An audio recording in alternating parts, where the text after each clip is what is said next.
Donc il me dit, il faut que tu viennes, absolument, je suis à Genève, sachant qu'il savait très bien que j'habitais pas très loin en fait. Je suis né en septembre, donc j'avais 16 ans.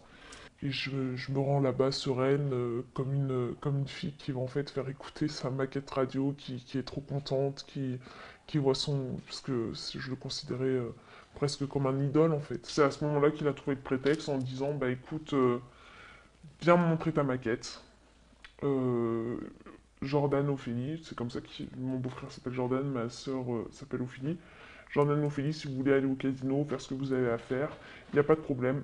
Allez-y, moi je monte 5 minutes avec Julie, je vais me préparer, je vais écouter sa maquette radio et on redescend.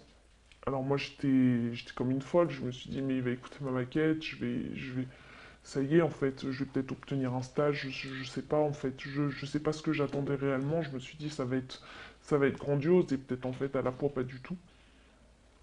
Je sais pas vraiment ce que j'attendais, mais j'étais complètement. Je me suis dit, mais il va écouter ce que j'ai fait. Mon travail à moi, il va l'écouter.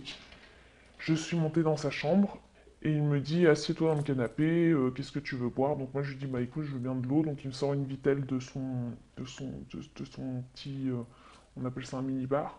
Donc il me sort la vitelle de son mini-bar.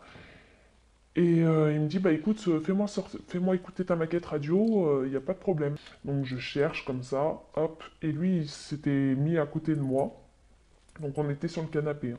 Donc il s'est mis à côté de moi et c'est à ce moment-là en fait où il a baissé son pantalon de vraiment quelques centimètres, je dirais absolument presque ici quoi.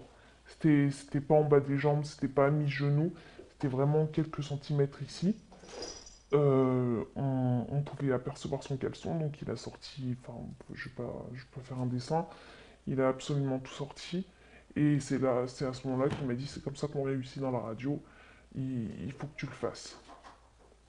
J'ai posé mon téléphone sur la table basse, et je l'ai regardé droit dans les yeux, et je lui ai dit, je peux pas. Et il m'a dit, montre-moi ce que tu sais faire. Et ma soeur m'appelait, en fait, à ce moment-là, sur mon téléphone, donc à plusieurs reprises, et je savais plus quoi faire. Et il m'a dit, si tu veux réussir dans la radio, il faut le faire. Donc moi, 15 ans, bah, c'est ce que j'ai exécuté. Et, et je l'ai fait, et ma soeur, elle m'a continué à m'appeler.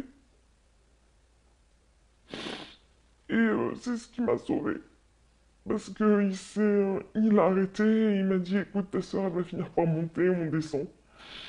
Et je suis redescendu vers ma soeur, avec lui, en sa compagnie.